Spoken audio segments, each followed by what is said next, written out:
مسلمانوں، یہ اللہ اور اس کے رسول کی طرف سے دستبرداری کا اعلان ہے ان تمام مشرکین کے خلاف جن سے تم نے معاہدہ کیا ہوا ہے۔ لہٰذا اے مشرکو، تمہیں 4 مہینے تک اجازت ہے کہ تم عرب کی سرزمین میں آزادی سے گھومو پھرو، اور یہ بات جان رکھو کہ تم اللہ کو عاجز نہیں کر سکتے، اور یہ بات بھی کہ اللہ اب کافروں کو رسوا کرنے والا ہے۔ اور حج اکبر کے دن اللہ اور اس کے رسول کی طرف سے تمام انسانوں کے لیے یہ اعلان کیا جاتا ہے کہ اللہ بھی مشرکین سے دستبردار ہو چکا ہے اور اس کا رسول بھی۔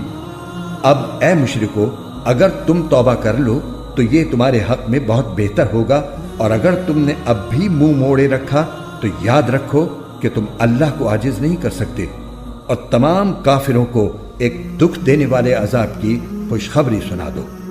البتہ مسلمانوں، جن مشرکین سے تم نے معاہدہ کیا پھر ان لوگوں نے تمہارے ساتھ عہد میں کوئی کوتاہی نہیں کی اور تمہارے خلاف کسی کی مدد بھی نہیں کی، تو ان کے ساتھ کیے ہوئے معاہدے کی مدت کو پورا کرو۔ بے شک اللہ احتیاط کرنے والوں کو پسند کرتا ہے۔ چنانچہ جب حرمت والے مہینے گزر جائیں تو ان مشرکین کو جنہوں نے تمہارے ساتھ بدعہدی کی تھی جہاں بھی پاؤ قتل کر ڈالو، اور انہیں پکڑو، انہیں گھیرو، اور انہیں پکڑنے کے لیے ہر گھات کی جگہ تاک لگا کر بیٹھو۔ ہاں، اگر وہ توبہ کر لیں اور نماز قائم کریں اور زکوٰۃ ادا کریں تو ان کا راستہ چھوڑ دو، یقیناً اللہ بہت بخشنے والا بڑا مہربان ہے۔ اور اگر مشرکین میں سے کوئی تم سے پناہ مانگے تو اسے اس وقت تک پناہ دو جب تک وہ اللہ کا کلام سن لے، پھر اسے اس کی امن کی جگہ پہنچا دو۔ یہ اس لیے کہ یہ ایسے لوگ ہیں جنہیں علم نہیں ہے۔ ان مشرکین سے اللہ اور اس کے رسول کے ساتھ کوئی معاہدہ کیسے باقی رہ سکتا ہے؟ البتہ جن لوگوں سے تم نے مسجد حرام کے قریب معاہدہ کیا ہے، جب تک وہ تمہارے ساتھ سیدھے رہیں تم بھی ان کے ساتھ سیدھے رہو۔ بے شک اللہ متقی لوگوں کو پسند کرتا ہے۔ لیکن دوسرے مشرکین کے ساتھ کیسے معاہدہ برقرار رہ سکتا ہے جبکہ ان کا حال یہ ہے کہ اگر کبھی تم پر غالب آ جائیں تو تمہارے معاملے میں نہ کسی رشتہ داری کا خیال کریں اور نہ کسی معاہدے کا۔ یہ تمہیں اپنی زبانی باتوں سے راضی کرنا چاہتے ہیں، حالانکہ ان کے دل انکار کرتے ہیں، اور ان میں سے اکثر لوگ نافرمان ہیں۔ انہوں نے اللہ کی آیتوں کے بدلے دنیا کی تھوڑی سی قیمت لے لینا پسند کر لیا ہے، اور اس کے نتیجے میں لوگوں کو اللہ کے راستے سے روکا ہے۔ واقعہ یہ ہے کہ ان کے کرتوت بہت برے ہیں۔ یہ کسی بھی مومن کے معاملے میں کسی رشتہ داری یا معاہدے کا پاس نہیں کرتے، اور یہی ہیں جو حدیں توڑنے والے ہیں۔ لہٰذا اگر یہ توبہ کر لیں اور نماز قائم کریں اور زکوٰۃ ادا کریں تو یہ تمہارے دینی بھائی بن جائیں گے، اور ہم احکام کی یہ تفصیل ان لوگوں کے لیے بیان کر رہے ہیں جو جاننا چاہیں۔ اور اگر ان لوگوں نے اپنا عہد دے دینے کے بعد اپنی قسمیں توڑ ڈالی ہوں اور تمہارے دین کو تانے دیے ہوں تو ایسے کفر کے سربراہوں سے اس نیت سے جنگ کرو کہ وہ باز آ جائیں، کیونکہ یہ ایسے لوگ ہیں کہ ان کی قسموں کی کوئی حقیقت نہیں۔ کیا تم ان لوگوں سے جنگ نہیں کرو گے جنہوں نے اپنی قسموں کو توڑا اور رسول کو وطن سے نکالنے کا ارادہ کیا، اور وہی ہیں جنہوں نے تمہارے خلاف چھیڑ چھاڑ کرنے میں پہل کی؟ کیا تم ان سے ڈرتے ہو؟ اگر ایسا ہے تو اللہ اس بات کا زیادہ حق رکھتا ہے کہ تم اس سے ڈرو۔ اگر تم مومن ہو، ان سے جنگ کرو تاکہ اللہ تمہارے ہاتھوں سے ان کو سزا دلوائے، انہیں رسوا کرے، ان کے خلاف تمہاری مدد کرے، اور مومنوں کے دل ٹھنڈے کر دے اور ان کے دل کی کوڑھن دور کر دے، اور جس کی چاہے توبہ قبول کر لے، اور اللہ کا علم بھی کامل ہے، حکمت بھی کامل۔ بھلا کیا تم نے یہ سمجھ رکھا ہے کہ تمہیں یوں ہی چھوڑ دیا جائے گا؟ حالانکہ ابھی اللہ نے یہ تو دیکھا ہی نہیں کہ تم میں سے کون لوگ جہاد کرتے ہیں، اور اللہ اس کے رسول اور مومنوں کے سوا کسی اور کو خصوصی رازدار نہیں بناتے، اور تم جو کچھ کرتے ہو اللہ اس سے پوری طرح باخبر ہے۔ مشرکین اس بات کے اہل نہیں ہیں کہ وہ اللہ کی مسجدوں کو آباد کریں، حالانکہ وہ خود اپنے کفر کے گواہ بنے ہوئے ہیں۔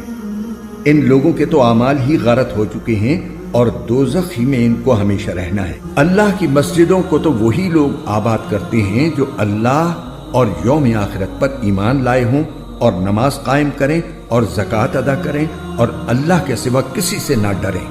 ایسے ہی لوگوں سے یہ توقع ہو سکتی ہے کہ وہ صحیح راستہ اختیار کرنے والوں میں شامل ہوں گے۔ کیا تم لوگوں نے حاجیوں کو پانی پلانے اور مسجد حرام کے آباد رکھنے کو اس شخص کے اعمال کے برابر سمجھ رکھا ہے جو اللہ اور یوم آخرت پر ایمان لایا ہے اور جس نے اللہ کے راستے میں جہاد کیا ہے؟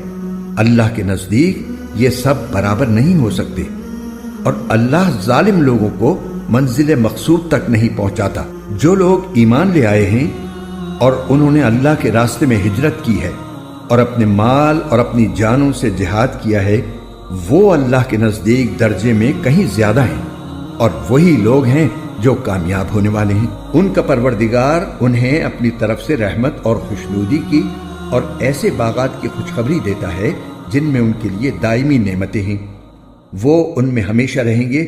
یقیناً اللہ ہی ہے جس کے پاس عظمت والا اجر موجود ہے۔ اے ایمان والو، اگر تمہارے باپ بھائی کفر کو ایمان کے مقابلے میں ترجیح دیں تو ان کو اپنا سرپرست نہ بناؤ، اور جو لوگ ان کو سرپرست بنائیں گے وہ ظالم ہوں گے۔ اے پیغمبر، مسلمانوں سے کہہ دو کہ اگر تمہارے باپ، تمہارے بیٹے، تمہارے بھائی، تمہاری بیویاں اور تمہارا خاندان اور وہ مال و دولت جو تم نے کمایا ہے اور وہ کاروبار جس کے مندہ ہونے کا تمہیں اندیشہ ہے اور وہ رہائشی مکان جو تمہیں پسند ہیں تمہیں اللہ اور اس کے رسول سے اور اس کے راستے میں جہاد کرنے سے زیادہ محبوب ہیں تو انتظار کرو یہاں تک کہ اللہ اپنا فیصلہ صادر فرما دے، اور اللہ نافرمانوں کو منزل تک نہیں پہنچاتا۔ حقیقت یہ ہے کہ اللہ تعالیٰ نے تمہاری بہت سے مقامات پر مدد کی ہے، اور خاص طور پر حنین کے دن جب تمہاری تعداد کی کثرت نے تمہیں مگن کر دیا تھا، مگر وہ کثرت تعداد تمہارے کچھ کام نہ آئی، اور زمین اپنی ساری وسعتوں کے باوجود تم پر تنگ ہو گئی۔ پھر تم نے پیٹھ دکھا کر میدان سے رخ موڑ لیا۔ پھر اللہ نے اپنے رسول پر اور مومنوں پر اپنی طرف سے تسکین نازل کی اور ایسے لشکر اتارے جو تمہیں نظر نہیں آئے، اور جن لوگوں نے کفر اپنا رکھا تھا اللہ نے ان کو سزا دی، اور ایسے کافروں کا یہی بدلہ ہے۔ پھر اللہ جس کو چاہے توبہ نصیب کر دے، اور اللہ بہت بخشنے والا بڑا مہربان ہے۔ اے ایمان والو، مشرک لوگ تو سراپا ناپاکی ہے، لہٰذا وہ اس سال کے بعد مسجد حرام کے قریب بھی نہ آنے پائیں۔ اور مسلمانوں، اگر تم کو مفلسی کا اندیشہ ہو تو اگر اللہ چاہے گا تو تمہیں اپنے فضل سے مشرکین سے بے نیاز کر دے گا۔ بے شک اللہ کا علم بھی کامل ہے، حکمت بھی کامل۔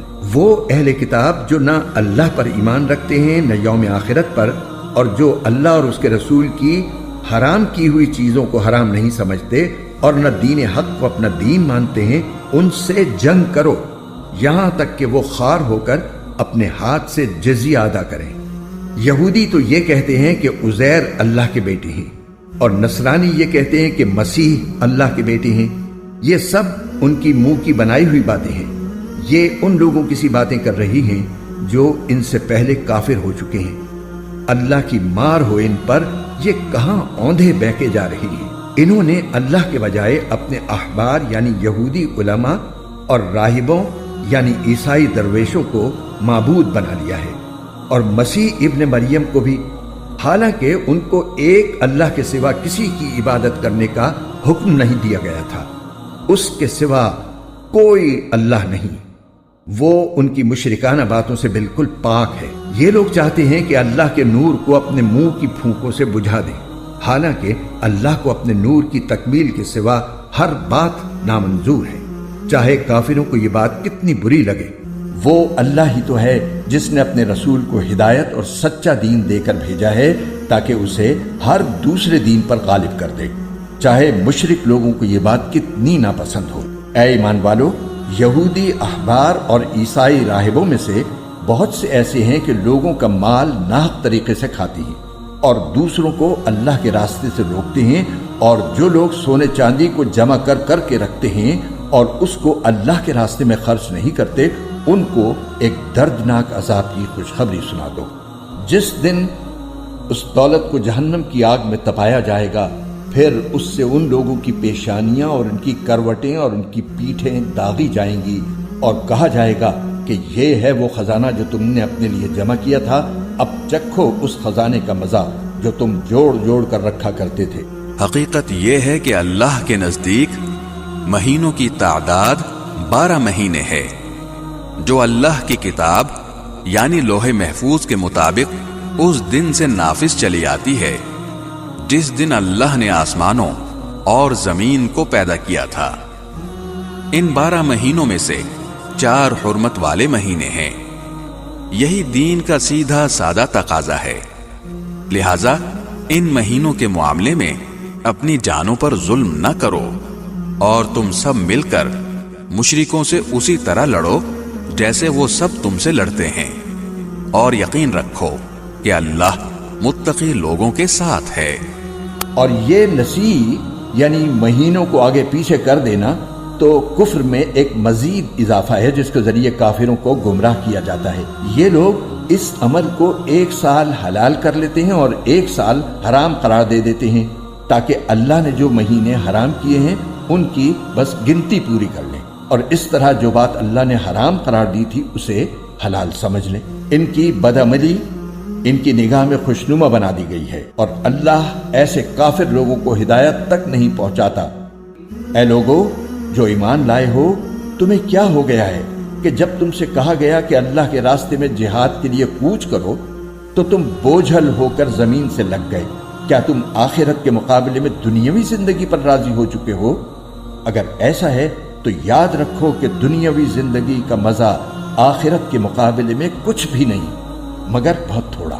اگر تم کوچ نہیں کرو گے تو اللہ تمہیں دردناک سزا دے گا اور تمہاری جگہ کوئی اور قوم لے آئے گا، اور تم اسے کچھ بھی نقصان نہیں پہنچا سکو گے، اور اللہ ہر چیز پر پوری قدرت رکھتا ہے۔ اگر تم ان کی یعنی نبی کریم صلی اللہ علیہ وسلم کی مدد نہیں کرو گے تو ان کا کچھ نقصان نہیں، کیونکہ اللہ ان کی مدد اس وقت کر چکا ہے جب ان کو کافر لوگوں نے ایسے وقت مکے سے نکالا تھا جب وہ 2 آدمیوں میں سے دوسرے تھے، جب وہ دونوں غار میں تھے، جب وہ اپنے ساتھی سے کہہ رہے تھے کہ غم نہ کرو، اللہ ہمارے ساتھ ہے۔ چنانچہ اللہ نے ان پر اپنی طرف سے تسکین نازل فرمائی اور ان کی ایسے لشکروں سے مدد کی جو تمہیں نظر نہیں آئے، اور کافر لوگوں کا بول نیچا کر دکھایا، اور بول تو اللہ ہی کا بالا ہے، اور اللہ اقتدار کا بھی مالک ہے، حکمت کا بھی مالک۔ جہاد کے لیے نکل کھڑے ہو، چاہے تم ہلکے ہو یا بوجھل، اور اپنے مال و جان سے اللہ کے راستے میں جہاد کرو۔ اگر تم سمجھ رکھتے ہو تو یہی تمہارے حق میں بہتر ہے۔ اگر دنیا کا سامان کہیں قریب ملنے والا ہوتا اور سفر درمیانہ قسم کا ہوتا تو یہ منافق لوگ ضرور تمہارے پیچھے ہو لیتے، لیکن یہ کٹھن فاصلہ ان کے لیے بہت دور پڑ گیا، اور اب یہ اللہ کی قسمیں کھائیں گے کہ اگر ہم میں استطاعت ہوتی تو ہم ضرور آپ کے ساتھ نکل جاتے۔ یہ لوگ اپنی جانوں کو ہلاک کر رہے ہیں اور اللہ خوب جانتا ہے کہ یہ جھوٹے ہیں۔ اے پیغمبر، اللہ نے تمہیں معاف کر دیا ہے، مگر تم نے ان کو جہاد میں شریک نہ ہونے کی اجازت اس سے پہلے ہی کیوں دے دی کہ تم پر یہ بات کھل جاتی کہ کون ہے جنہوں نے سچ بولا ہے، اور تم جھوٹوں کو بھی اچھی طرح جان لیتے۔ جو لوگ اللہ اور یوم آخرت پر ایمان رکھتے ہیں وہ اپنے مال و جان سے جہاد نہ کرنے کے لیے تم سے اجازت نہیں مانگتے، اور اللہ متقی لوگوں کو خوب جانتا ہے۔ تم سے اجازت تو وہ لوگ مانگتے ہیں جو اللہ اور یوم آخرت پر ایمان نہیں رکھتے اور ان کے دل شک میں پڑے ہوئے ہیں، اور وہ اپنے شک کی وجہ سے ڈاواں ڈول ہیں۔ اگر ان کا ارادہ نکلنے کا ہوتا تو اس کے لیے انہوں نے کچھ نہ کچھ تیاری کی ہوتی، لیکن اللہ نے ان کا اٹھنا پسند ہی نہیں کیا، اس لیے انہیں سست پڑا رہنے دیا اور کہہ دیا گیا کہ جو اپاہج ہونے کی وجہ سے بیٹھے ہیں ان کے ساتھ تم بھی بیٹھ رہو۔ اگر یہ لوگ تمہارے ساتھ نکل کھڑے ہوتے تو سوائے فساد پھیلانے کے تمہارے درمیان کوئی اور اضافہ نہ کرتے، اور تمہارے لیے فتنہ پیدا کرنے کی کوشش میں تمہاری صفوں کے درمیان دوڑے دوڑے پھرتے، اور خود تمہارے درمیان ایسے لوگ موجود ہیں جو ان کے مطلب کی باتیں خوب سنتے ہیں، اور اللہ ان ظالموں کو اچھی طرح جانتا ہے۔ ان لوگوں نے اس سے پہلے بھی فتنہ پیدا کرنے کی کوشش کی ہے، اور یہ تمہیں نقصان پہنچانے کے لیے معاملات کی الٹ پھیر کرتے رہے ہیں، یہاں تک کہ حق آیا، اللہ کا حکم غالب ہوا اور یہ کڑتے رہ گئے۔ اور انہی میں وہ صاحب بھی ہیں جو کہتے ہیں کہ مجھے اجازت دے دیجئے اور مجھے فتنے میں نہ ڈالیے۔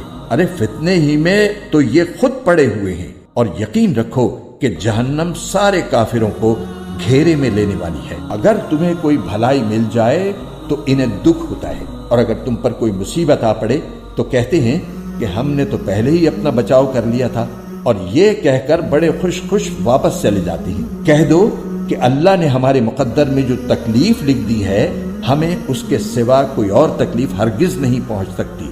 وہ ہمارا رکھوالا ہے، اور اللہ ہی پر مومنوں کو بھروسہ رکھنا چاہیے۔ کہہ دو کہ تم ہمارے لیے جس چیز کے منتظر ہو وہ اس کے سوا اور کیا ہے کہ آخر کار دو بھلائیوں میں سے ایک نہ ایک بھلائی ہمیں ملے، اور ہمیں تمہارے بارے میں انتظار اس کا ہے کہ اللہ تمہیں اپنی طرف سے یا ہمارے ہاتھوں سزا دے۔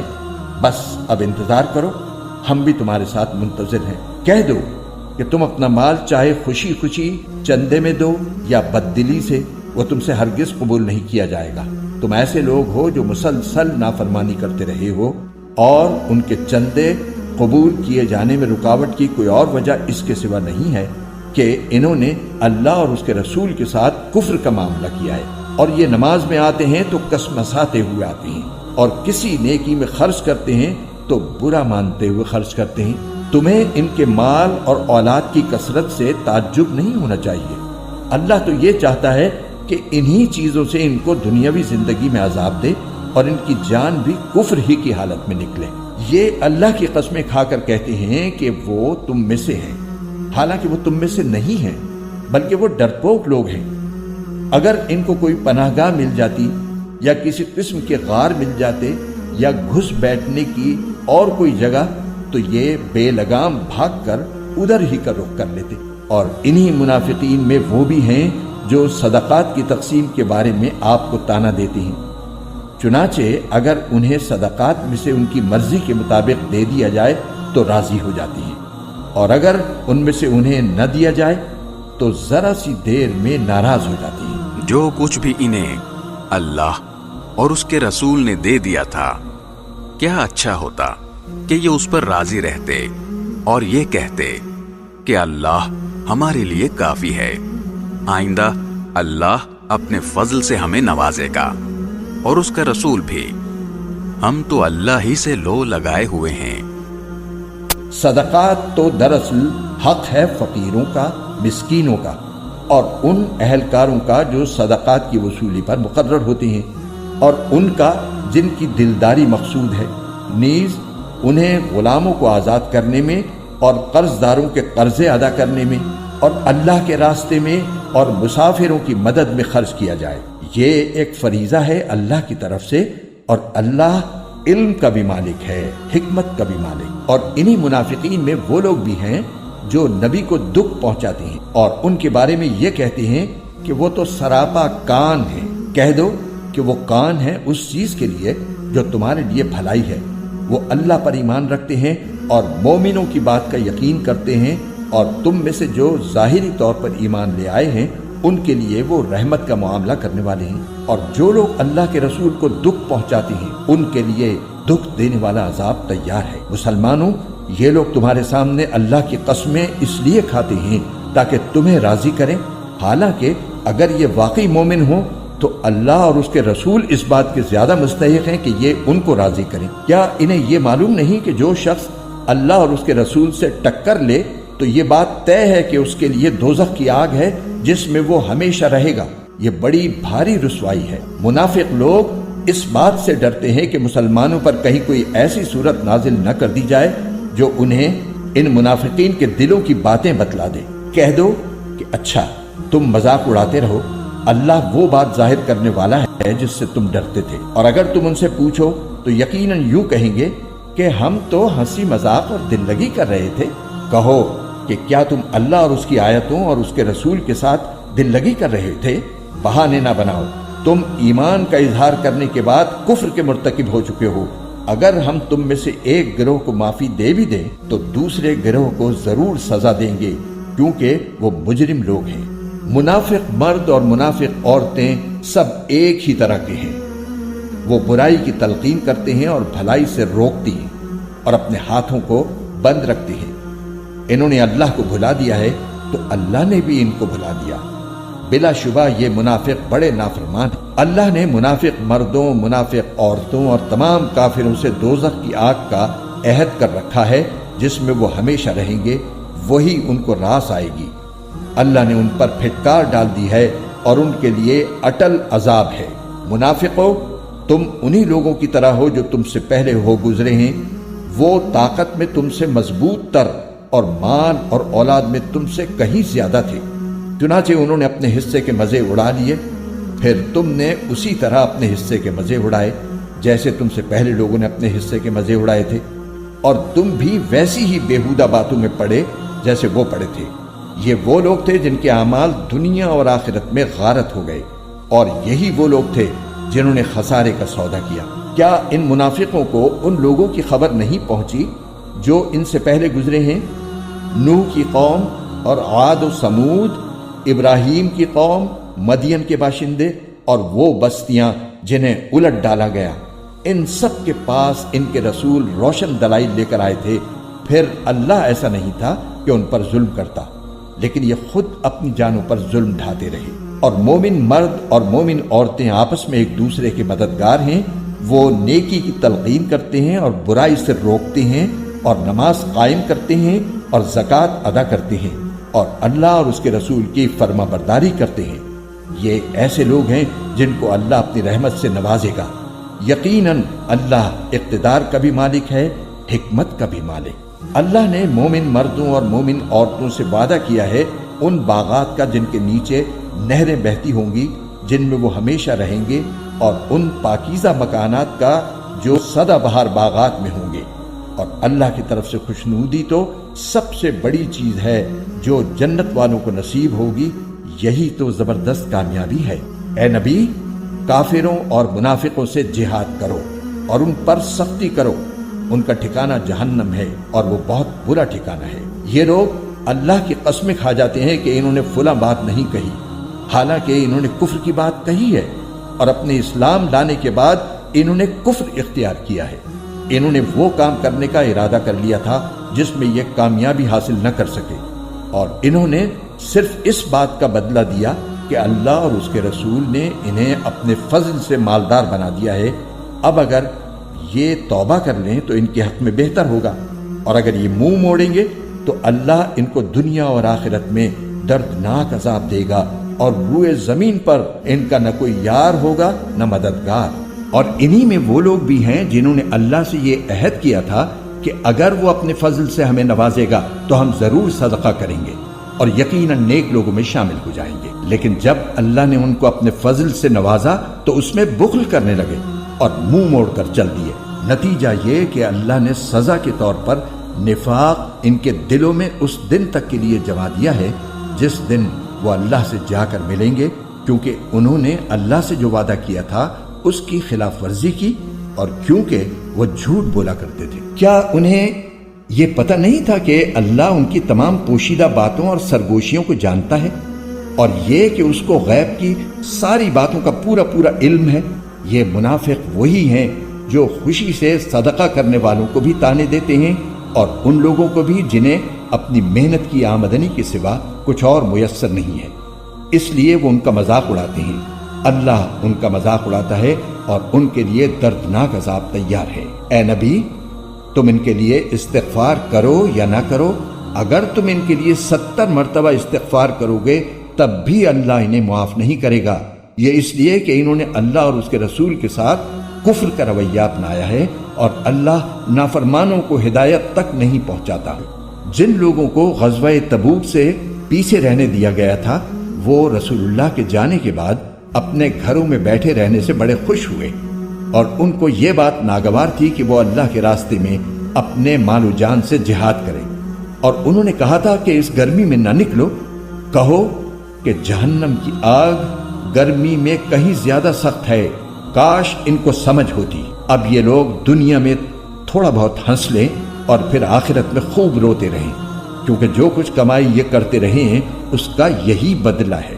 اے پیغمبر، اس کے بعد اگر اللہ تمہیں ان میں سے کسی گروہ کے پاس واپس لے آئے اور یہ کسی اور جہاد میں نکلنے کے لیے تم سے اجازت مانگیں تو ان سے کہہ دینا کہ اب تم میرے ساتھ کبھی نہیں چل سکو گے، اور میرے ساتھ مل کر کسی دشمن سے کبھی نہیں لڑ سکو گے۔ تم نے پہلی بار بیٹھے رہنے کو پسند کیا تھا، لہذا اب بھی انہی کے ساتھ بیٹھ رہو جن کو کسی معذوری کی وجہ سے پیچھے رہنا ہے۔ اور اے پیغمبر، ان منافقین میں سے جو کوئی مر جائے تو تم اس پر کبھی نماز جنازہ مت پڑھنا اور نہ اس کی قبر پر کھڑے ہونا۔ یقین جانو یہ وہ لوگ ہیں جنہوں نے اللہ اور اس کے رسول کے ساتھ کفر کا رویہ اپنایا اور اس حالت میں مرے ہیں کہ وہ نافرمان تھے۔ اور تمہیں ان کے مال اور اولاد کی کثرت سے تعجب نہیں ہونا چاہیے۔ اللہ تو یہ چاہتا ہے کہ انہی چیزوں سے ان کو دنیاوی زندگی میں عذاب دے اور ان کی جان بھی کفر ہی کی حالت میں نکلے۔ اور جب کوئی صورت یہ حکم لے کر نازل ہوتی ہے کہ اللہ پر ایمان لاؤ اور اس کے رسول کی رفاقت میں جہاد کرو، تو ان منافقوں میں سے وہ لوگ جو صاحب استطاعت ہیں تم سے اجازت مانگتے ہیں اور کہتے ہیں کہ ہمیں بھی ان لوگوں میں شامل ہونے دیجئے جو گھر میں بیٹھے رہیں گے۔ یہ اس بات سے خوش ہیں کہ پیچھے رہنے والی عورتوں میں شامل ہو جائیں، اور ان کے دلوں پر مہر لگا دی گئی ہے، چنانچہ وہ نہیں سمجھتے کہ وہ کیا کر رہے ہیں۔ لیکن رسول اور جو لوگ ان کے ساتھ ایمان لائے ہیں انہوں نے اپنے مال اور اپنی جانوں سے جہاد کیا ہے، انہی کے لیے ساری بھلائیاں ہیں اور یہی لوگ ہیں جو فلاح پانے والے ہیں۔ اللہ نے ان کے لیے وہ باغات تیار کر رکھے ہیں جن کے نیچے نہریں بہتی ہیں، جن میں یہ ہمیشہ رہیں گے، اور یہ بڑی زبردست کامیابی ہے۔ اور دیہاتیوں میں سے بھی بہانے باز لوگ آئے کہ ان کو جہاد سے چھٹی دی جائے، اور اس طرح جن لوگوں نے اللہ اور اس کے رسول سے جھوٹ بولا تھا وہ سب بیٹھ رہے۔ ان میں سے جنہوں نے کفر مستقل طور پر اپنا لیا ہے ان کے لیے دردناک عذاب ہے۔ کمزور لوگوں پر جہاد میں نہ جانے کا کوئی گناہ نہیں، نہ بیماروں پر اور نہ ان لوگوں پر جن کے پاس خرچ کرنے کو کچھ نہیں ہے، جبکہ وہ اللہ اور اس کے رسول کے لیے مخلص ہوں۔ نیک لوگوں پر کوئی الزام نہیں، اور اللہ بہت بخشنے والا بڑا مہربان ہے۔ اور نہ ان لوگوں پر کوئی گناہ ہے جن کا حال یہ ہے کہ جب وہ تمہارے پاس اس غرض سے آئے کہ تم انہیں کوئی سواری مہیا کر دو، اور تم نے کہا کہ میرے پاس تو کوئی ایسی چیز نہیں ہے جس پر میں تمہیں سوار کر سکوں، تو وہ اس حالت میں واپس گئے کہ ان کی آنکھیں اس غم میں آنسوؤں سے بہہ رہی تھیں کہ ان کے پاس خرچ کرنے کو کچھ نہیں ہے۔ الزام تو ان لوگوں پر ہے جو مالدار ہونے کے باوجود تم سے اجازت مانگتے ہیں، وہ اس بات پر خوش ہیں کہ وہ پیچھے رہنے والی عورتوں میں شامل ہو گئے، اور اللہ نے ان کے دلوں پر مہر لگا دی ہے، اس لیے انہیں حقیقت کا پتہ نہیں ہے۔ مسلمانوں، جب تم لوگ تبوک سے واپس ان منافقوں کے پاس جاؤ گے تو یہ تمہارے سامنے طرح طرح کے عذر پیش کریں گے۔ اے پیغمبر، ان سے کہہ دینا کہ تم عذر پیش نہ کرو، ہم ہرگز تمہاری بات کا یقین نہیں کریں گے۔ اللہ نے ہمیں تمہارے حالات سے اچھی طرح باخبر کر دیا ہے، اور آئندہ اللہ بھی تمہارا طرز عمل دیکھے گا اور اس کا رسول بھی۔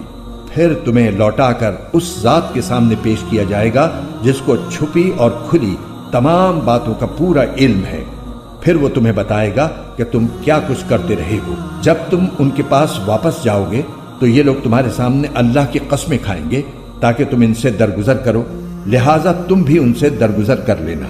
یقین جانو یہ سراپا گندگی ہے، اور جو کمائی یہ کرتے رہے ہیں اس کی وجہ سے ان کا ٹھکانہ جہنم ہے۔ یہ تمہارے سامنے اس لیے قسمیں کھائیں گے تاکہ تم ان سے راضی ہو جاؤ، حالانکہ اگر تم ان سے راضی ہو بھی گئے تو اللہ تو ایسے نافرمان لوگوں سے راضی نہیں ہوتا۔ جو دیہاتی منافق ہیں وہ کفر اور منافقت میں زیادہ سخت ہیں، اور دوسروں سے زیادہ اسی لائق ہیں کہ اس دین کے احکام سے ناواقف رہیں جو اللہ نے اپنے رسول پر اتارا ہے، اور اللہ علم کا بھی مالک ہے، حکمت کا بھی مالک۔ انہی دیہاتیوں میں وہ بھی ہیں جو اللہ کے نام پر خرچ کیے ہوئے مال کو ایک تاوان سمجھتے ہیں اور اس انتظار میں رہتے ہیں کہ تم مسلمانوں پر مصیبتوں کے چکر آ پڑیں، حالانکہ حقیقت یہ ہے کہ بدترین مصیبت کا چکر تو خود ان پر پڑا ہوا ہے، اور اللہ ہر بات سنتا ہے، سب کچھ جانتا ہے۔ اور انہی دیہاتیوں میں وہ بھی ہیں جو اللہ اور یوم آخرت پر ایمان رکھتے ہیں، اور جو کچھ اللہ کے نام پر خرچ کرتے ہیں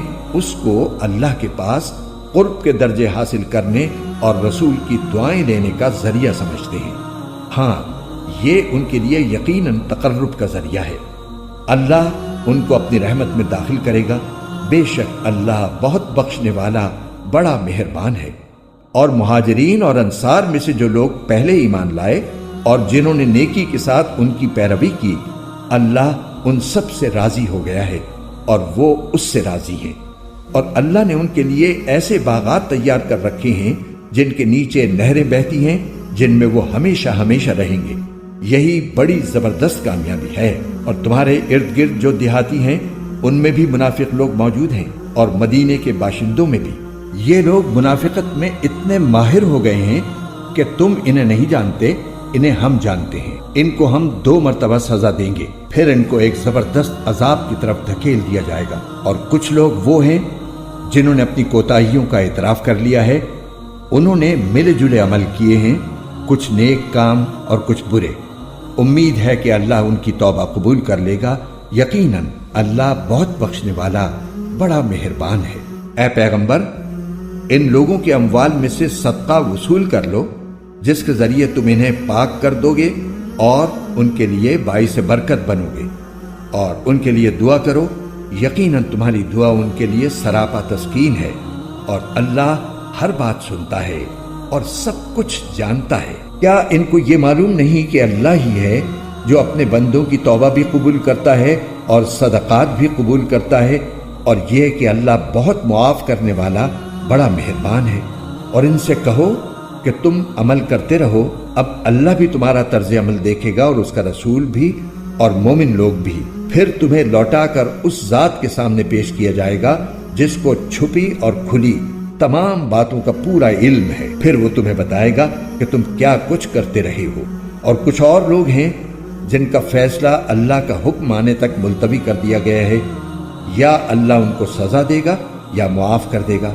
اور اللہ کامل علم والا بھی ہے، کامل حکمت والا بھی۔ اور کچھ وہ لوگ ہیں جنہوں نے ایک مسجد اس کام کے لیے بنائی ہے کہ مسلمانوں کو نقصان پہنچائیں، کافرانہ باتیں کریں، مومنوں میں پھوٹ ڈالیں، اور اس شخص کو ایک اڈا فراہم کریں جس کی پہلے سے اللہ اور اس کے رسول کے ساتھ جنگ ہے۔ اور یہ قسمیں ضرور کھا لیں گے کہ بھلائی کے سوا ہماری کوئی اور نیت نہیں ہے، لیکن اللہ اس بات کی گواہی دیتا ہے کہ وہ قطعی جھوٹے ہیں۔ اے پیغمبر، تم اس نام نہاد مسجد میں کبھی نماز کے لیے کھڑے مت ہونا، البتہ وہ مسجد جس کی بنیاد پہلے دن سے تقوی پر رکھی گئی ہے، وہ اس بات کی زیادہ حقدار ہے کہ تم اس میں کھڑے ہو۔ اس میں ایسے لوگ ہیں جو پاک صاف ہونے کو پسند کرتے ہیں، اور اللہ پاک صاف لوگوں کو پسند کرتا ہے۔ بھلا کیا وہ شخص بہتر ہے جس نے اپنی عمارت کی بنیاد اللہ کے خوف اور اس کی خوشنودی پر اٹھائی ہو، یا وہ شخص جس نے اپنی عمارت کی بنیاد ایک ڈھانگ کے کسی گرتے ہوئے کنارے پر رکھی ہو، پھر وہ اسے لے کر جہنم کی آگ میں جا گرے؟ اور اللہ ایسے ظالم لوگوں کو ہدایت تک نہیں پہنچاتا۔ جو عمارت ان لوگوں نے بنائی تھی وہ ان کے دلوں میں اس وقت تک برابر شک پیدا کرتی رہے گی جب تک ان کے دل ہی ٹکڑے ٹکڑے نہیں ہو جاتے۔ اور اللہ کامل علم والا بھی ہے، کامل حکمت والا بھی۔ واقعہ یہ ہے کہ اللہ نے مومنوں سے ان کی جانیں اور ان کے مال اس بات کے بدلے خرید لیے ہیں کہ جنت انہی کی ہے۔ وہ اللہ کے راستے میں جنگ کرتے ہیں جس کے نتیجے میں مارتے بھی ہیں اور مرتے بھی ہیں۔ یہ ایک سچا وعدہ ہے جس کی ذمہ داری اللہ نے تورات اور انجیل میں بھی لی ہے اور قرآن میں بھی۔ اور کون ہے جو اللہ سے زیادہ اپنے عہد کو پورا کرنے والا ہو؟ لہٰذا اپنے اس سودے پر خوشی مناؤ جو تم نے اللہ سے کر لیا ہے، اور یہی بڑی زبردست کامیابی ہے۔ جنہوں نے یہ کامیاب سودا کیا ہے وہ کون ہیں؟ توبہ کرنے والے، اللہ کی بندگی کرنے والے، اس کی حمد کرنے والے، روزے رکھنے والے، رکوع میں جھکنے والے، سجدے گزارنے والے، نیکی کی تلقین کرنے والے اور برائی سے روکنے والے، اور اللہ کی قائم کی ہوئی حدوں کی حفاظت کرنے والے۔ اے پیغمبر، ایسے مومنوں کو خوشخبری دے دو۔ یہ بات نہ تو نبی کو زیب دیتی ہے اور نہ دوسرے مومنوں کو کہ وہ مشرکین کے لیے مغفرت کی دعا کریں، چاہے وہ رشتہ دار ہی کیوں نہ ہوں، جبکہ ان پر یہ بات پوری طرح واضح ہو چکی ہے کہ وہ دوزخی لوگ ہیں۔ اور ابراہیم نے اپنے باپ کے لیے جو مغفرت کی دعا مانگی تھی اس کی وجہ اس کے سوا کچھ نہیں تھی کہ انہوں نے اس باپ سے ایک وعدہ کر لیا تھا۔ پھر جب ان پر یہ بات واضح ہو گئی کہ وہ اللہ کا دشمن ہے تو وہ اس سے دستبردار ہو گئے۔ حقیقت یہ ہے کہ ابراہیم بڑی آہیں بھرنے والے بڑے بردبار تھے، اور اللہ ایسا نہیں ہے کہ کسی قوم کو ہدایت دینے کے بعد گمراہ کر دے جب تک اس نے ان پر یہ بات واضح نہ کر دی ہو کہ انہیں کن باتوں سے بچنا ہے۔ یقین رکھو کہ اللہ ہر چیز کو خوب جانتا ہے۔ یقیناً اللہ ہی ہے جس کے قبضے میں سارے آسمانوں اور زمین کی سلطنت ہے، وہ زندگی بھی دیتا ہے اور موت بھی، اور اللہ کے سوا تمہارا نہ کوئی رکھوالا ہے نہ مددگار۔ حقیقت یہ ہے کہ اللہ نے رحمت کی نظر فرمائی ہے نبی پر اور ان مہاجرین اور انصار پر جنہوں نے ایسی مشکل کی گھڑی میں نبی کا ساتھ دیا جبکہ قریب تھا کہ ان میں سے ایک گروہ کے دل ڈگمگا جائیں۔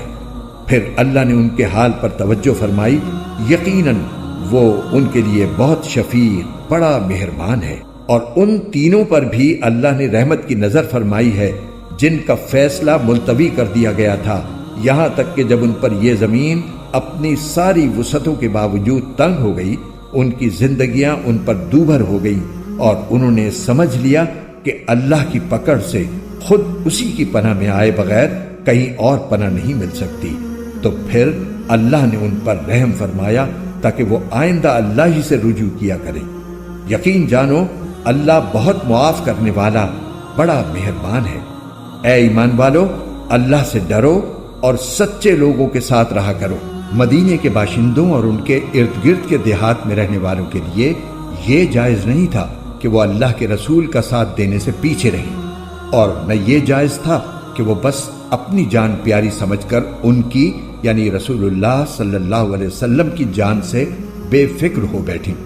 یہ اس لیے کہ ان مجاہدین کو جب کبھی اللہ کے راستے میں پیاس لگتی ہے یا تھکن ہوتی ہے یا بھوک ستاتی ہے یا وہ کوئی ایسا قدم اٹھاتے ہیں جو کافروں کو گھٹن میں ڈالے یا دشمن کے مقابلے میں کوئی کامیابی حاصل کرتے ہیں، تو ان کے اعمال نامے میں ہر ایسے کام کے وقت ایک نیک عمل ضرور لکھا جاتا ہے۔ یقین جانو کہ اللہ نیک لوگوں کے کسی عمل کو بیکار جانے نہیں دیتا۔ نیز وہ جو کچھ اللہ کے راستے میں خرچ کرتے ہیں، چاہے وہ خرچ چھوٹا ہو یا بڑا، اور جس کسی وادی کو وہ پار کرتے ہیں، اس سب کو ان کے اعمال نامے میں نیکی کے طور پر لکھا جاتا ہے، تاکہ اللہ انہیں ہر ایسے عمل پر وہ جزا دے جو ان کے بہترین اعمال کے لیے مقرر ہے۔ اور مسلمانوں کے لیے یہ بھی مناسب نہیں ہے کہ وہ ہمیشہ سب کے سب جہاد کے لیے نکل کھڑے ہوں، لہٰذا ایسا کیوں نہ ہو کہ ان کی ہر بڑی جماعت میں سے ایک گروہ جہاد کے لیے نکلا کرے، تاکہ جو لوگ جہاد میں نہ گئے ہوں وہ دین کی سمجھ بوجھ حاصل کرنے کے لیے محنت کریں، اور جب ان کی قوم کے لوگ جو جہاد میں گئے ہیں ان کے پاس واپس آئیں تو یہ ان کو متنبہ کریں تاکہ وہ گناہوں سے بچ کر رہیں۔ اے ایمان والو، ان کافروں سے لڑو جو تم سے قریب ہیں، اور ہونا یہ چاہیے کہ وہ تمہارے اندر سختی محسوس کریں، اور یقین رکھو کہ اللہ متقیوں کے ساتھ ہے۔ اور جب کبھی کوئی صورت نازل کی جاتی ہے تو انہی منافقین میں وہ لوگ ہیں جو کہتے ہیں کہ اس صورت نے تم میں سے کس کے ایمان میں اضافہ کیا ہے۔ اب جہاں تک ان لوگوں کا تعلق ہے جو واقعی ایمان لائے ہیں، ان کے ایمان میں تو اس صورت نے واقعی اضافہ کیا ہے اور وہ اس پر خوش ہوتے ہیں۔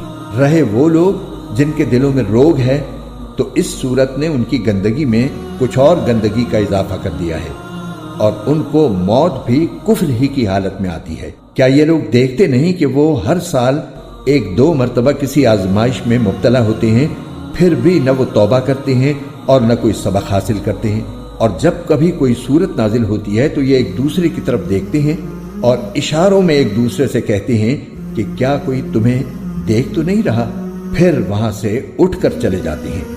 اللہ نے ان کا دل پھیر دیا ہے کیونکہ وہ سمجھ سے کام نہیں لیتے۔